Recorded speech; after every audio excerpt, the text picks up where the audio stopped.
está atrás de mim, eu estou vendo aqui na tela da TV que está à minha frente, que nós nesse ano nós vamos tratar muito sobre isso, tempo de despertar do sono. Olha para o irmão que está do seu lado e fala para ele assim: tempo de despertar do sono. Se não tem ninguém do seu lado, olhe para trás e fala para ele: é tempo de despertar do sono. E se tem alguém dormindo, sacode ele para acordar nesse momento. Para acordar nesse momento, porque não é momento de dormir, mas é momento de estar atento à voz do Senhor, aquilo que o Espírito Santo está gerando aqui na igreja, em o nome de Jesus. E nós vamos abrir as nossas Bíblias lá em Mateus capítulo 14, Evangelho de Mateus 14, do 22 ao 34, Evangelho de Mateus capítulo 14, do 22 ao 34, amém?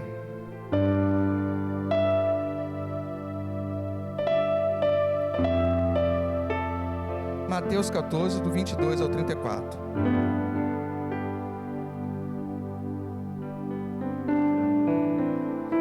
Todos acharam? Esse relato que a gente vai ver aqui é uma narrativa que vai falar sobre a vida de Jesus, no relacionamento de Jesus com os seus discípulos, mas é uma história bastante conhecida de todos nós. Mas eu quero trazer uma conotação, algo assim bem interessante que essa história nos mostra, que como discípulo que nós somos, assim como esses discípulos também eram discípulos de Jesus, lições que nós podemos tomar diante de desafios e adversidade que passamos. E diz assim a palavra de Deus no versículo 22: e logo ordenou Jesus que os seus discípulos entrassem no barco e fossem adiante para o outro lado, enquanto despedia a multidão. E despedida a multidão, subiu ao monte para orar à parte, e chegando já à tarde, estava ali só. E o barco já estava no meio do mar, diz assim, no meio do mar, e açoitado pelas ondas, porque o vento era contrário. Mas à quarta vigília da noite, dirigiu-se Jesus para eles, andando por cima do mar. E os discípulos, vendo andando sobre o mar, assustaram-se, dizendo: é um fantasma, e gritaram com medo.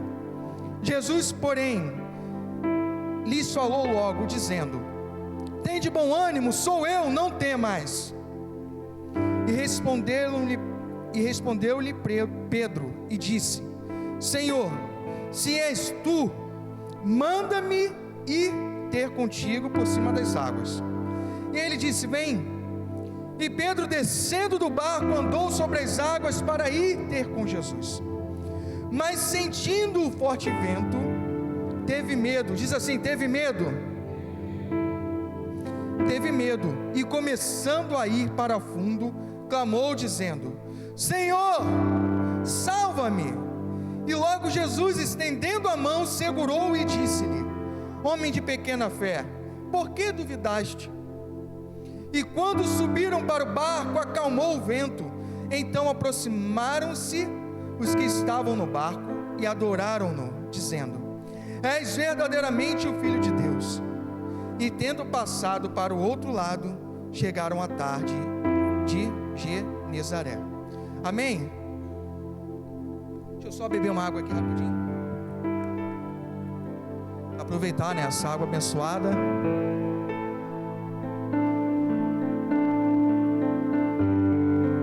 E dizer para vocês que com esse calor ela está geladinha, está no ponto. Está ótima. Obrigado aí. Mas vamos lá.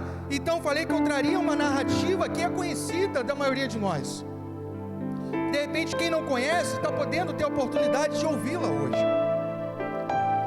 Mas é interessante a gente pensar, antes de nós analisarmos esse texto e o contexto desse texto.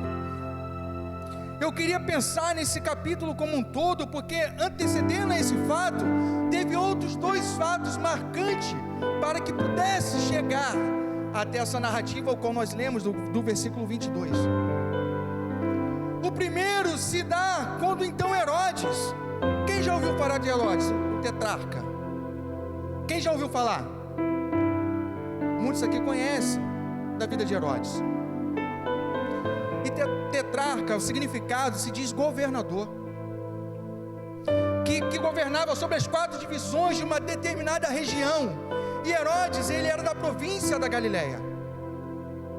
E esse primeiro fato que antecedeu, aconteceu quando então Herodes teve um encontro ali com João Batista. Então João Batista chamou a atenção de Herodes, dizendo que não era lícito Herodes ter um relacionamento com a mulher de seu irmão. Então Herodes, irado com isso, Herodes mandou prender a João Batista, e João Batista então foi encarcerado.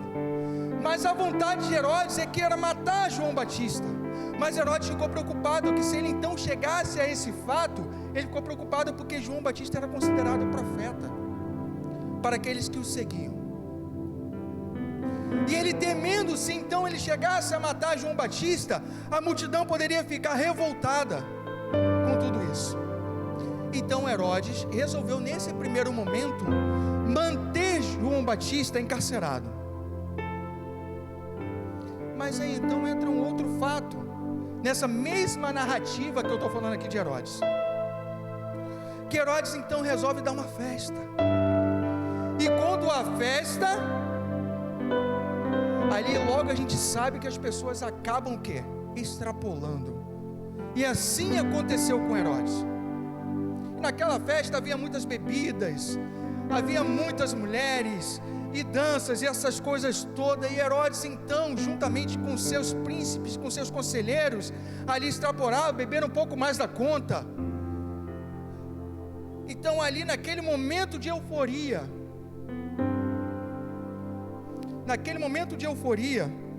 em que Herodes estava ali vivendo, entra uma jovem,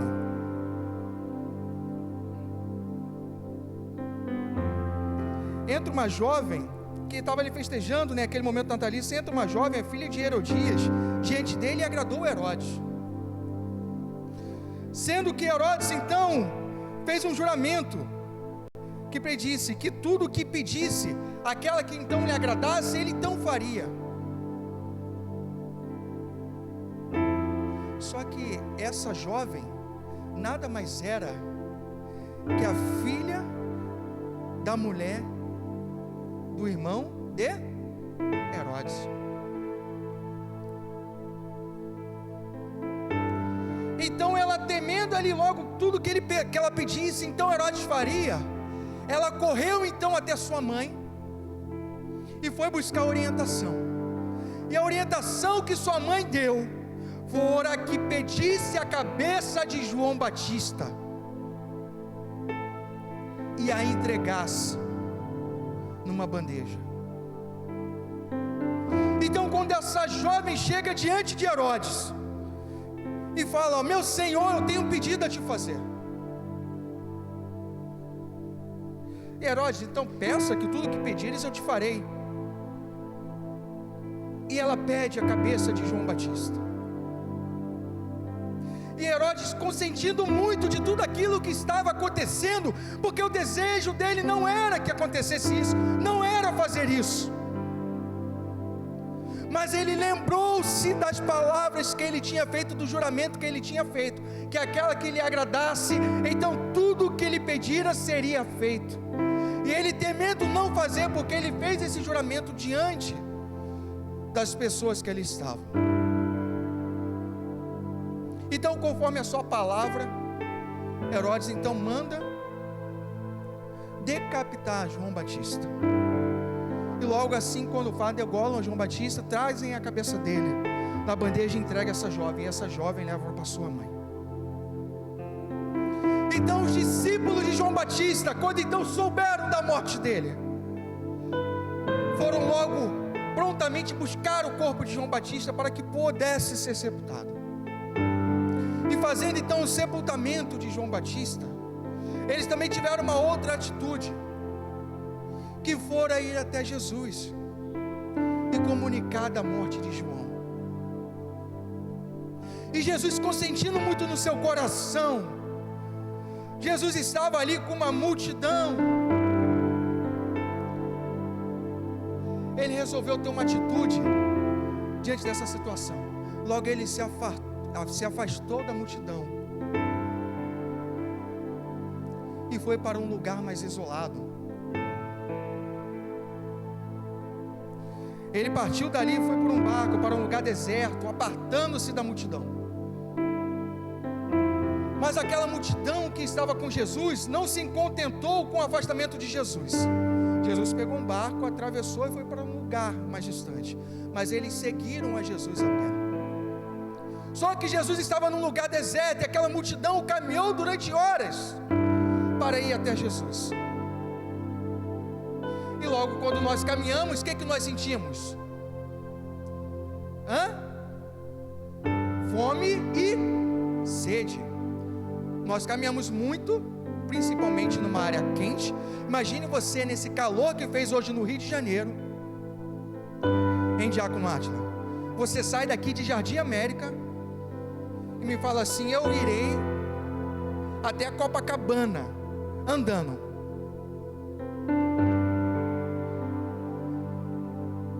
Sem comer, sem beber, sem levar suprimento algum. Você imagina se fazendo essa maratona com esse calor que nós temos aqui? Então vamos pensar na situação dessa multidão. A situação que eles enfrentaram ainda era pior do que isso. Porque quando a gente fala num deserto, a gente fala num deserto que arde em torno de 50 graus Celsius.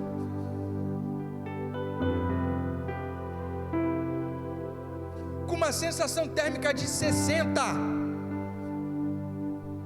Por isso que quando a gente vê vídeos de deserto, as pessoas usam aqueles turbantes, usam bastante roupa para não ser queimada pelo sol. Não é por ser característica daquela região, não, aquilo era para proteger, porque o calor é muito escaldante.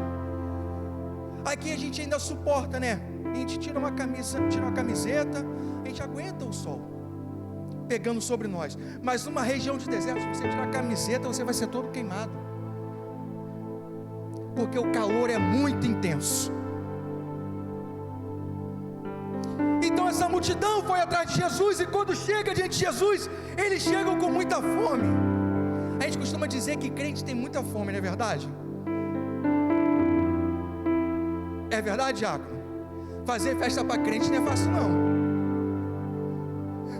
Se você pensar em fazer festa e convidar crente, meu amigo, você pensou assim: não, vou citar um exemplo, vou comprar 5.000 salgadinhos. Não compre, compre 10, porque o teu planejamento de 5.000 para crente vai ser pouco. Pensa sempre em dobro. E aquelas pessoas ali estavam com fome de crente, e eles chegam diante de Jesus. E os discípulos de Jesus, quando vê aquela multidão chegando, logo vão diante do mestre e falam: mestre, vamos imaginar ele chegando diante de Jesus: mestre, olha quem está chegando ali. Está vindo aquele povo todinho que estava conosco lá do outro lado. Só que eles passaram horas caminhando, e pelo que nós percebemos, eles não têm nada para comer, nem para beber. Convém, mestre, nós dispensarmos eles, para que eles possam procurar aldeias, e ali encontrar algo para comer e beber, e saciar a sua fome e a sua sede. Essas foram as palavras dos discípulos para Jesus. Mas então, Jesus, de íntima compaixão, Jesus, por ser uma pessoa que ele não olhava pela ótica humana, mas ele olhava pela ótica do Pai, Jesus desafia os discípulos, fala: não despeça a multidão, peça para eles se assentarem, e pergunta para os discípulos: o que vocês têm aí? Imagino eu que os discípulos olharam um para a cara do outro ficaram surpreendidos, falando assim: não acredito que ele está perguntando o que nós temos aqui, né, Bigode? Pois bem, ele sabe que mal temos para nós vamos ter que repartir em muitos ainda aqui para tentar suprir a nossa necessidade. Ele ainda nos pergunta o que temos aqui, e pensando numa multidão que era para em torno de 10 mil homens, sem contar mulheres e crianças. Estima-se de 18 a 20 mil pessoas que estavam ali naquele local. Vocês conseguem imaginar uma multidão de 20 mil pessoas? Crentes, né, diácono? Com fome. Né, Marcinha? Crente com fome ainda. 20 mil pessoas. A gente fez uma estimativa aqui, eu brinquei de 10 mil salgadinhos. E se for para uma multidão como essa, meu Deus do céu, tem que ser muitos, milhares, para poder suprir a necessidade. E os discípulos: olha, mestre, vou ser bem sincero com o Senhor, o que nós temos aqui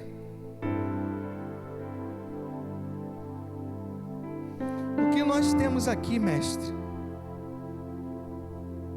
são apenas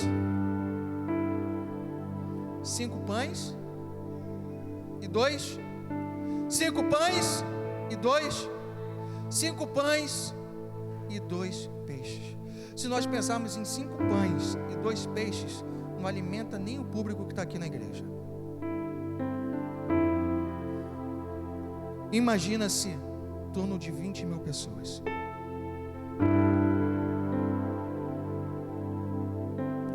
E logo me coloco na posição ali dos discípulos de Jesus,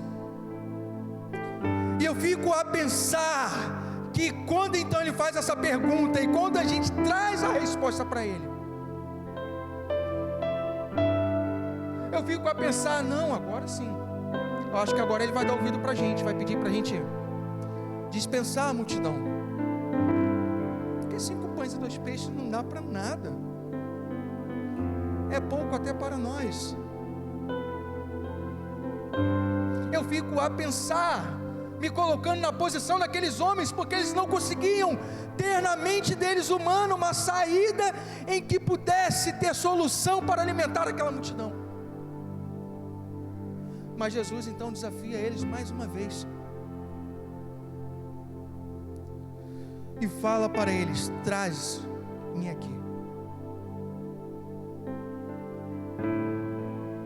Então os discípulos, logo obedientes, pegaram aqueles 5 pães e 2 peixes e levaram até Jesus.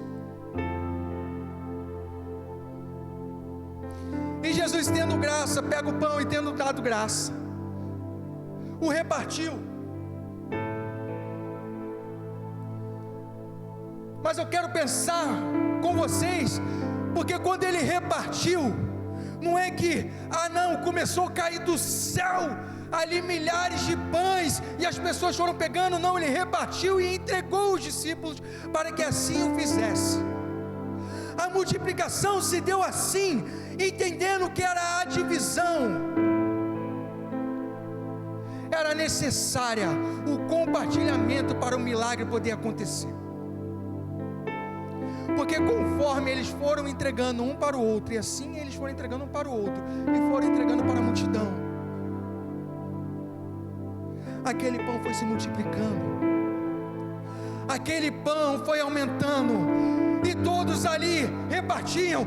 E como eu fico imaginando, como aquele pão que você tirasse a metade, ele crescia novamente, tira a metade, ele cresce novamente, e tira a metade, ele cresce novamente, de forma que não acabava, e ia e tirava, e ele crescia, e tirava, e ele crescia, iam passando, e todos foram saciados com os pães e com os peixes, com apenas aqueles 5 pães e 2 peixes que tinha ali. Porque o milagre começou primeiro com a adversidade, com a necessidade, com a escassez.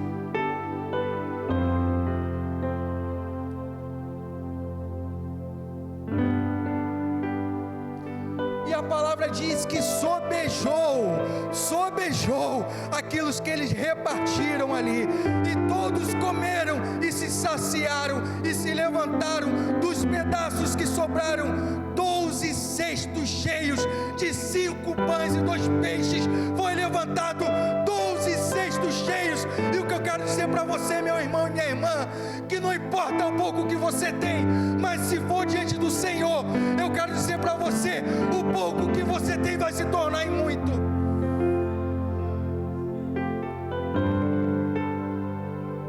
Porque o nosso Deus,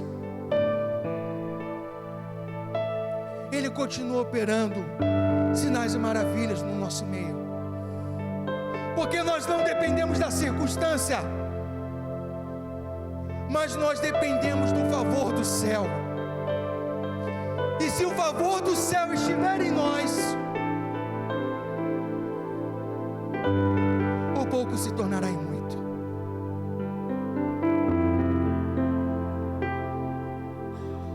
O pouco se tornará em muito, em nome de Jesus.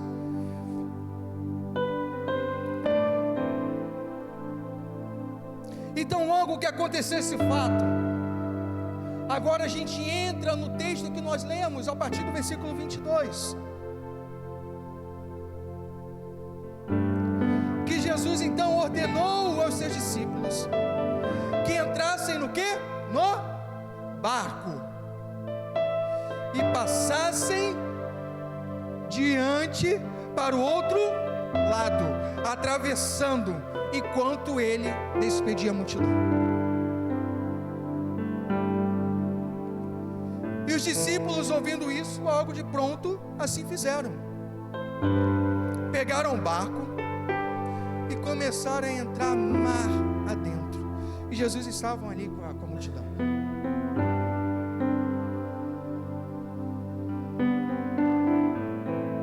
Jesus ainda estava ali no meio do povo. E eu quero dizer para vocês que a narrativa do texto aqui não menciona, mas ainda diante daquela multidão, eu creio e acredito que enquanto Jesus ainda estava despedindo a multidão, muitos sinais e maravilhas ainda foram vistos por aquele povo. Porque onde há a presença de Jesus, aí a manifestação do poder e da glória de Deus. E se Jesus está no seu coração, se Jesus está na sua vida, aí haverá manifestação do poder e da glória de Deus. E enquanto Jesus despedia a multidão, os discípulos obedeceram e entraram no barco e começaram a entrar mar adentro. Mas quando eles começaram a entrar mar adentro, o que aconteceu? O que aconteceu com o mar? Começou o quê? A bater. Começou a soprar um vento forte. E com o vento forte, logo vem ondas grandes. E hoje a gente olha, né, os navios que hoje a gente vê do nosso tempo, pensando no nosso contexto, a gente vê aqueles navios enormes, grandes, que são de toneladas, e aquelas toneladas ali de lata, de metal, de aço, que flutua. Ainda assim, quando o mar está revolto e bate contra esse navio, o navio ele sente,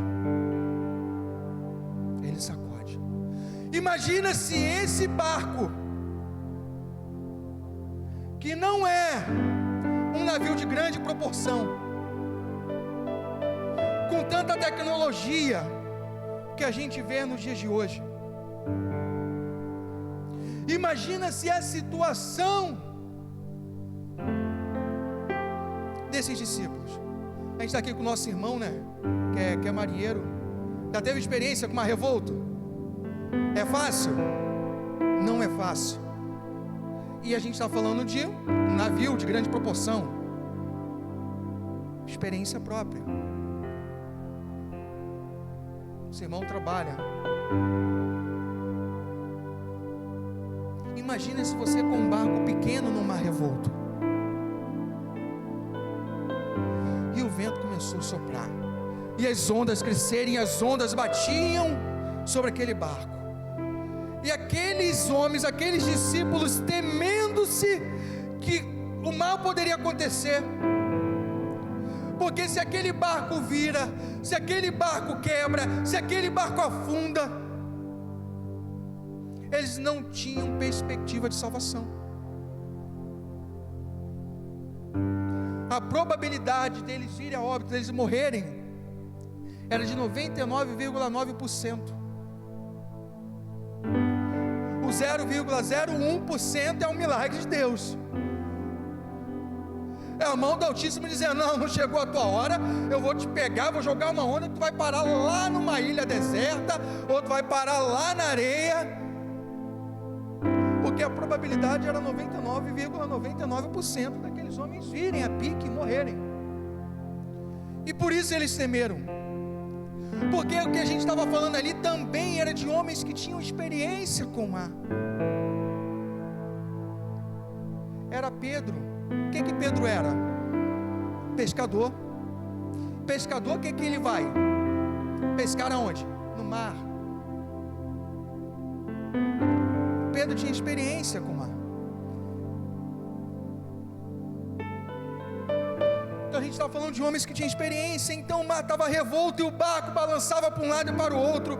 Então aqueles homens, temendo que o barco fosse vir a pique, e na quarta vigília da noite, quando então o negócio já estava mais insustentável, aqueles homens então temeram.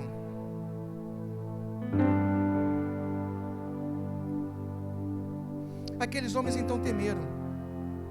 E quando chegou a quarta vigília da noite, eles veem uma sombra andando sobre o mar. Aí o que a gente pensa? E foram exatamente o que eles pensou. Isso é uma assombração. Porque eu quero pensar com vocês fisicamente e cientificamente. A água no seu estado líquido, se eu colocar aqui uma banheira de água no seu estado líquido e falar para vocês: sobem que você vai conseguir andar sobre a água, você vai acreditar? Não. Eu vou afundar. Porque no seu natural, a água no seu estado líquido, né? Igual eu estou com esse exemplo aqui, eu vou afundar. O natural eu vou afundar. Esse é o natural. Para a gente pensar em alguém andar sobre as águas, aí a gente vai um pouquinho mais além. Já transformar então a água, a forma hoje cientificamente para a gente fazer alguém andar sobre as águas, em igreja, a gente transformar a água no seu estado sólido. A forma de a gente transformar a água no seu estado sólido, né, a gente pegar uma água na temperatura ambiente, né? Então aquele estado que a gente está ali, de a temperatura ambiente, em choque com a temperatura fria de 0 graus, ele vai transformando a água no seu estado sólido, que é o estado que a gente conhece como gelo.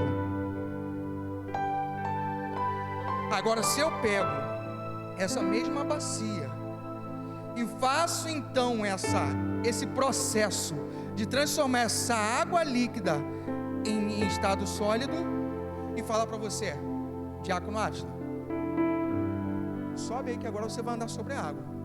Você vai andar? Vai. Porque a gente vê situações assim na Antártida,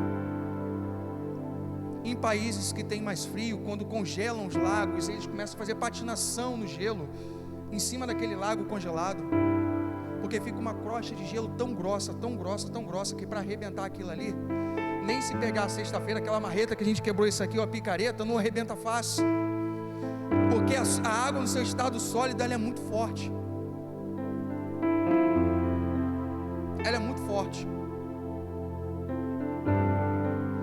Mas aí eu penso com vocês, agora a gente voltando aqui para o texto, a situação que a gente viu daquela ocasião, a água ela estava no seu estado líquido ou no seu estado sólido? Líquido, mar revolto, era uma situação desértica, né? Estamos saindo do deserto e entrando no mar. Então a gente já tira toda a proporção científica que poderia dizer: não, Não, porque a água ali poderia ser, porque no deserto, quando fica de noite, então ele transforma em 0 graus, né? Porque o deserto é o oposto. Durante o dia é muito calor, mas de noite é muito frio. Então pode ser que naquele momento, naquela ocasião, fez muito frio, que transformou aquela água em gelo, e então aquele homem andou sobre a água. Porque a ciência tenta desmascarar o tempo todo a verdade que a Bíblia é. Mas a verdade absoluta da palavra de Deus, ela é a única que permeia até o dia de hoje, absoluta e inefável.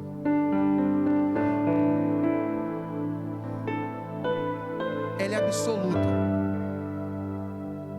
Então aqueles homens viram alguém andando sobre a água.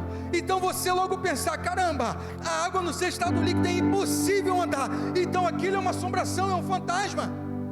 Então nós, como homens naturais que nós somos, então nós pensaríamos, não, nós não nos amedrontaríamos, porque já não bastava a situação que o mar estava revolto.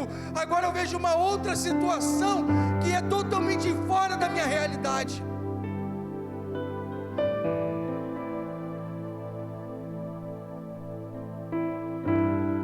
Eu pensaria logo, não, chegou meu fim, é minha hora.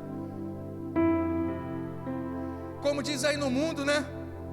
No mundo, tá, gente? Nós de Deus não acreditamos nisso. Mas só para vocês entenderem uma situação que muitos pensariam: Zé Maria vem me buscar.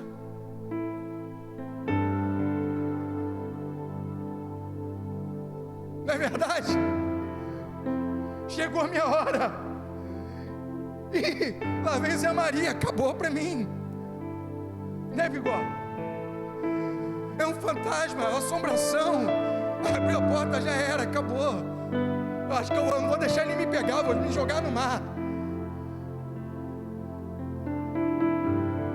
Muitos pensariam dessa forma, tratando de pessoas, né, que não têm a fé e a crença que nós temos. E assim eles estavam assustados, pensando ali na mente humana. Na mente humana.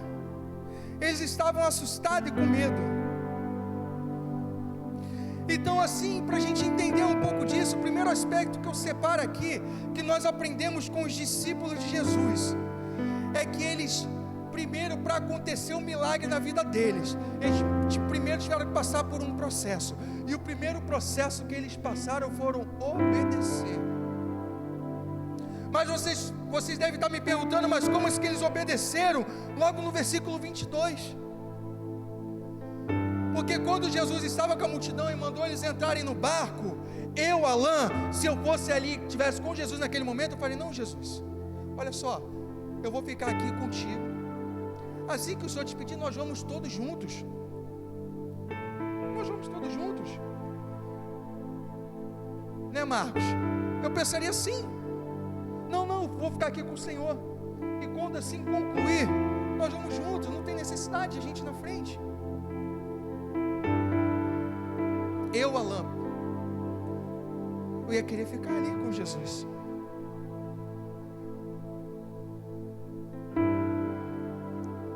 Mas aqueles discípulos não tinham motivo para irem, mas somente pela palavra de Jesus eles resolveram obedecer. Então eu quero dizer para nós hoje, quero dizer para a sua vida, para o milagre acontecer na sua vida, o primeiro aspecto que nós temos que observar é a obediência. Porque não importa a situação que você está passando, não importa a adversidade que você está passando ou que você vai enfrentar, mas se Jesus mandar, somente obedeça.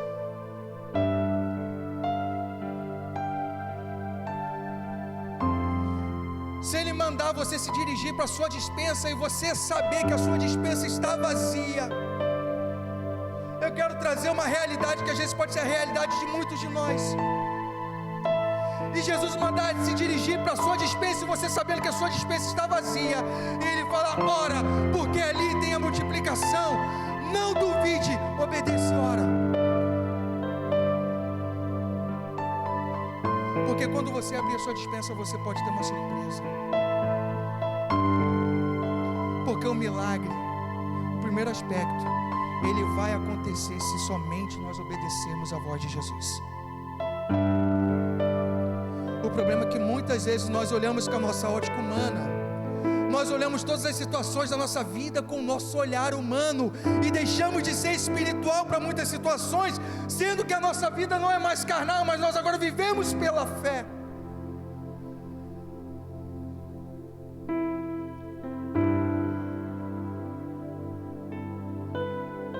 E a fé é o firme fundamento das coisas que não se veem ou se espera. Isso é a fé. Você não está vendo, mas eu vou crer, então somente eu vou obedecer, porque se Jesus mandar eu passar pelo mar, eu vou passar. Mesmo que as ondas estejam grandes, porque eu sei em quem tenho crido, Ele vai me fazer chegar do outro lado, porque não serão as ondas que vão me assustar, não serão os desafios ou as adversidades que eu passo pela vida, mas somente a ordem, somente o haja de Deus vai me fazer vencer e viver o sobrenatural.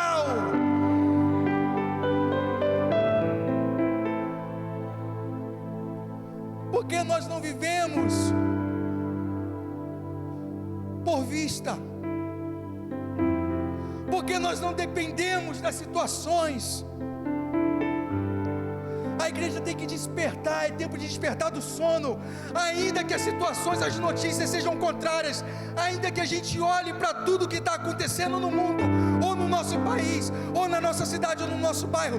Eu não dependo das notícias, porque eu dependo do meu Deus, eu dependo da palavra do meu Deus.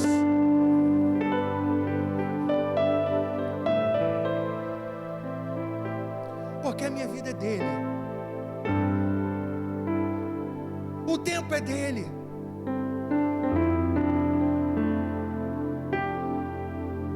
É ele quem faz. A inflação subiu. Ai, meu Deus do céu, eu ganho um salário mínimo, mal dá para comprar arroz e feijão. A palavra de Deus, ela nos conforta e fala: entrega o teu caminho ao Senhor, confia nele, o mais ele fará. A palavra de Deus também nos conforta, dizendo que o justo não mendigará o pão.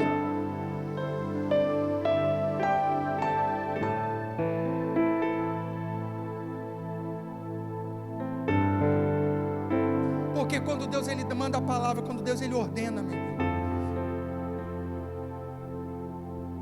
eu quero dizer para vocês, até o inferno se levanta para obedecer. Até o inferno se levanta para obedecer. Quando do céu é decretado haja. Quando do céu é decretado haja.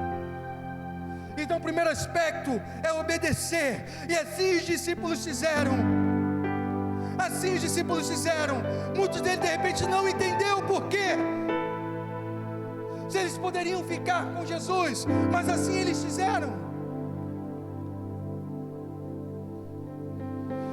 E o segundo aspecto que eu quero trazer para nós, que nós aprendemos com essa palavra, é que a prova que eles estavam passando, e a prova que eles estavam passando era o mar revolto.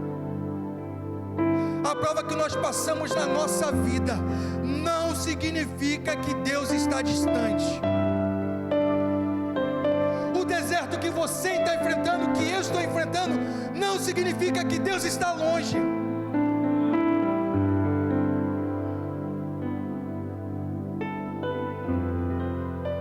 E assim foi com eles. Nós podemos ver tudo isso no versículo 24 e 25, que quando então eles entraram no mar, e então eles pensaram que estava só, e aquela onda batia, o barco sacudia e parecia que ia pique. Eles acharam que não tinha solução, e eles se deparam com uma situação que alguém está vindo, e eles gritam com muito medo, com grande temor: é um fantasma. Mas logo com sua voz mansa e suave, Jesus fala para eles: não temas. Porque ainda que eles pensassem que Jesus estava longe, Jesus estava perto. Ainda que você pense, meu irmão, que você está só nessa luta, eu quero dizer para você: você não está só, porque Jesus está contigo.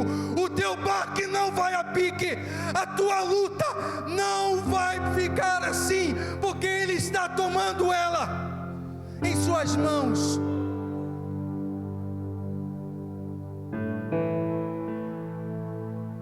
E eu vou dizer para você que essa prova vai passar, e você vai ver o milagre de Deus, e vai testemunhar daquilo que o Senhor faz, daquilo que o Senhor pode, e daquilo que Ele quer fazer em nós, em o nome de Jesus, em o nome de Jesus.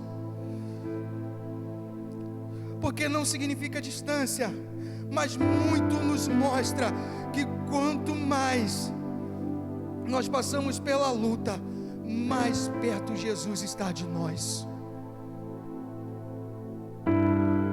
Quanto mais eu entro no deserto, ou quanto mais eu entro no mar, nessa situação que nós estamos aqui, mais perto Jesus está de nós. Mais perto Jesus está de nós. E assim foi. Então logo quando Jesus fala para ele: não temas, tem de bom ânimo. Logo Pedro se levanta e diz: Senhor, se és tu, manda-me ir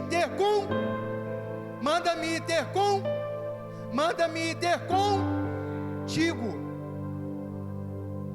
por cima das águas. E Jesus negou essa situação para Pedro? Não. Jesus disse para Pedro: vem.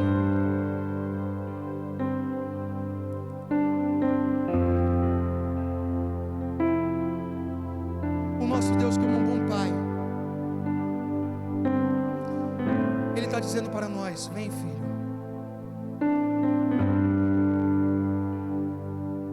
Porque é hora de você sair do barco. Porque muitas vezes nós estamos tão cegos,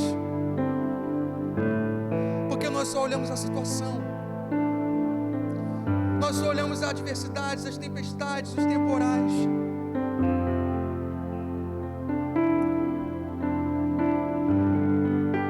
Mas muitas vezes Jesus já nos colocou até em terra firme, e nós estamos achando que ainda nós estamos no mar revolto. Porque a gente fecha os nossos olhos e começa só a pensar nos problemas, nas situações, começa só a pensar nas adversidades, nas lutas, e aquilo, nosso coração vai esmorecendo, a gente vai se esvaindo, a gente vai ficando cada vez mais fraco, e muitas vezes Jesus já está ali: ó, filho, vem.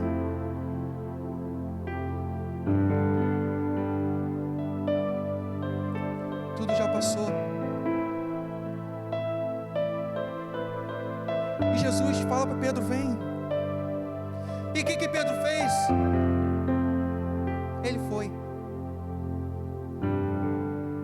E Pedro foi. E Pedro colocou o primeiro pé. Pensa-se nessa situação: um pé estava dentro do barco e o outro pisando na água. Meio duvidoso.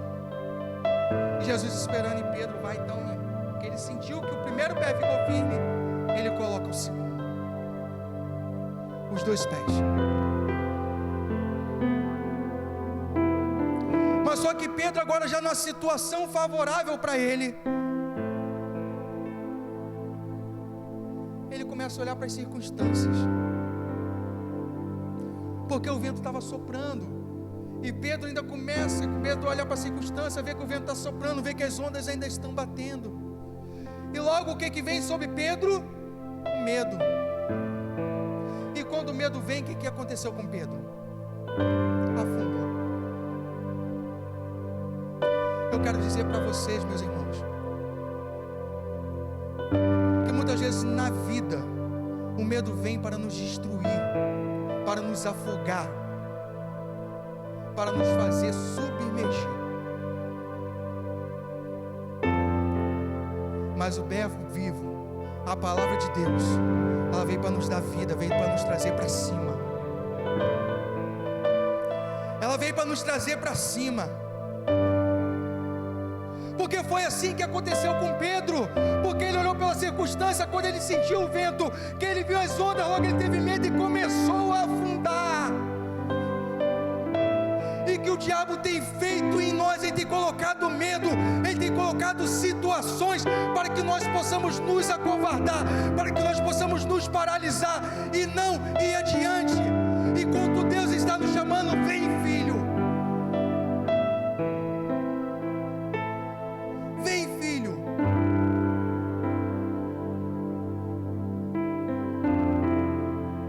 vem filho. E o medo nos torna a ficar parado, rendido, prostrado.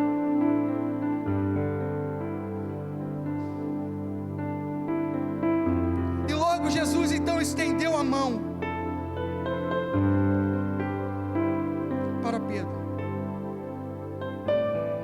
Mas antes disso, Pedro ele fez uma oração, uma das orações mais rápidas que contém na Bíblia.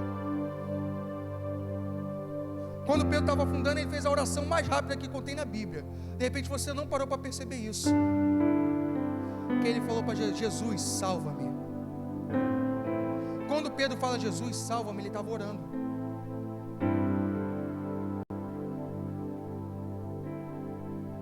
Porque ele sabia que por ele já não tinha mais condições. Porque a situação já estava ali paralisando Pedro. Pedro já estava morrendo. Pedro já estava indo para morrendo, Pedro já estava indo para a morte.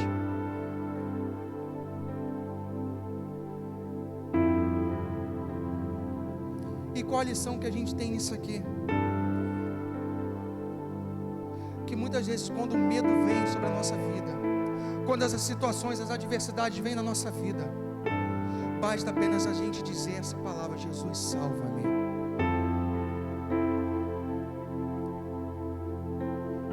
Porque muitas vezes a gente está confiando na força do braço do homem. A gente espera a situação de alguém, de um amigo, de um parente, de um vizinho, ou sei lá de quem, da política, da situação do país. A gente espera algo acontecer, achando que aquilo vai ser a nossa salvação, enquanto a salvação está mais perto de nós, que é o nosso próprio Senhor. Basta apenas dizer: Jesus, salva-me. Jesus, salva-me. Jesus, salva-me. Jesus, eu não estou aguentando. Jesus, salva-me. Jesus, essa luta já está me sufocando. Jesus, salva-me. Jesus, salva-me. Jesus, salva-me. E Jesus vai estender as mãos. Estender as mãos, porque esse é o nosso Deus. O que eu quero dizer para a igreja hoje, que o nosso Deus, ele não mudou. Ele é esse Deus em que nós estamos lendo aqui, e que salvou a vida de Pedro. É o mesmo Deus que quer tirar você desse mar que está te afogando.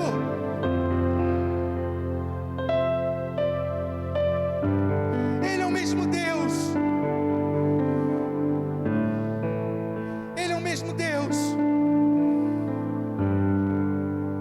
Então, segundo aspecto, a gente prova que a prova não significa distância, porque quando eles pensavam que Jesus estava longe, Jesus estava perto, pronto a salvá-los, pronto a salvá-los. E eu quero concluir com o terceiro aspecto que nós aprendemos aqui com esse texto: é nunca tirar os olhos de Jesus. Porque no primeiro momento em que Pedro colocou os primeiros pés para fora do barco e ele pisou sobre as águas como estivesse pisando em terra firme, o olhar de Pedro estava fito em Jesus, olhando para o Mestre. Mas a partir do momento que Pedro coloca os segundos pés, ele desvia o seu olhar para olhar para um e olhar para o outro.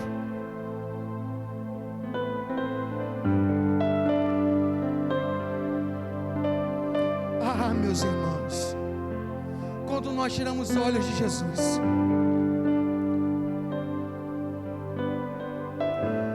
aí realmente a nossa vida vai afogar, a gente vai afundar no mar, a gente vai paralisar, a gente não vai andar, a gente não vai caminhar, a gente não vai a lugar nenhum, porque para onde iremos nós se somente Tu tens as palavras de vida eterna? Sem Jesus a nossa vida ela dá volta, a gente não tem rumo, não tem direção. Mas quando os nossos olhares estão fixos em Jesus, quando nós temos um alvo e o nosso alvo é Cristo, a gente prossegue para o prêmio da soberana vocação em Cristo Jesus. A nossa vida ela começa a romper o sobrenatural.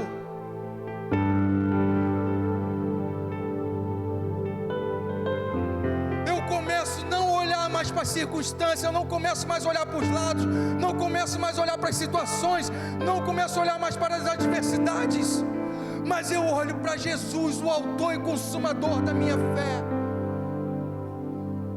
Eu olho para aquele que tem todo o poder, aquele que pode fazer infinitamente mais daquilo que pedimos ou pensamos. Eu olho para aquele que pode mudar a realidade da minha vida, a situação da minha vida. E esse Jesus que pode fazer essa situação, Ele está aqui nessa noite, dizendo para cada um de nós, dizendo para você: filho, vem. Filho, vem. Filho, vem.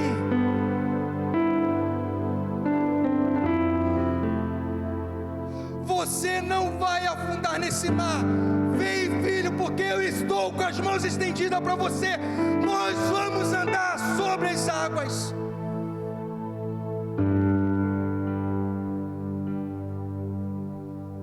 O deserto não é o fim. O deserto é apenas um processo para algo mais excelente, maior que o Senhor tem para o seu povo.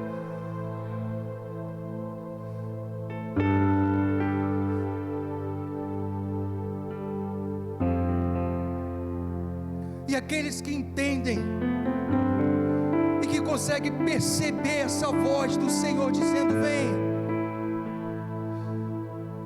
que não tem uma atitude dessa como Pedro, de olhar para um lado ou para o outro, mas fixar os seus olhos em Jesus, entendendo que de Jesus vem o socorro. Elevo os meus olhos para os montes, de onde me virá o socorro? O meu socorro vem do Senhor, que fez os céus e a terra.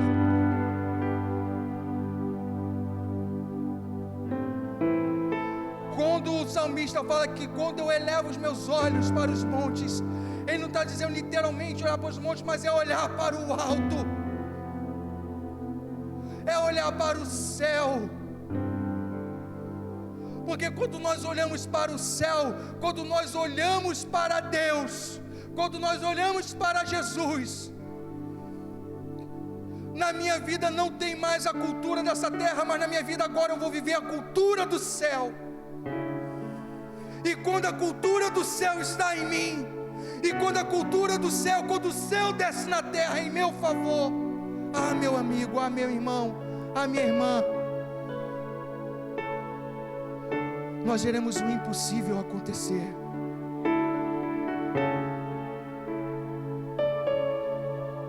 Só você sabe aquilo que parece que não tem mais possibilidade para você.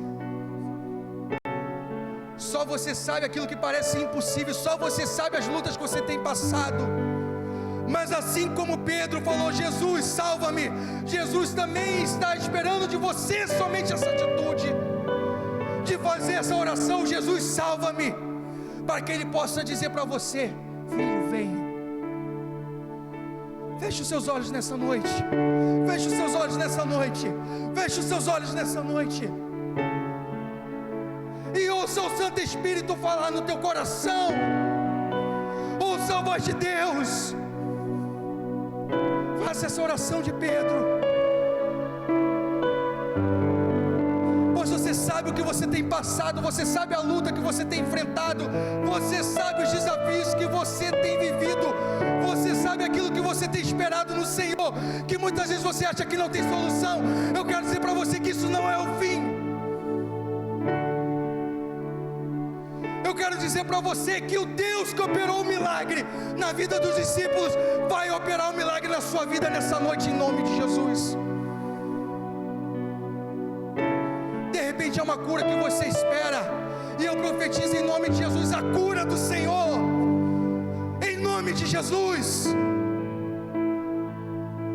De repente é uma situação familiar, eu profetizo sobre a sua vida: isso não vai ficar assim, porque toda a tua família será bendita do Senhor, em nome de Jesus. Ou toda ou qualquer outra situação que você possa estar passando, o Deus do impossível, Ele pode tornar a impossibilidade em possibilidade. E aqueles que ouvem a voz do Senhor e que quer segurar sobre as mãos de Jesus, eu desafio você, assim como Pedro foi desafiado, dê o primeiro passo. Venha até aqui à frente, em nome de Jesus.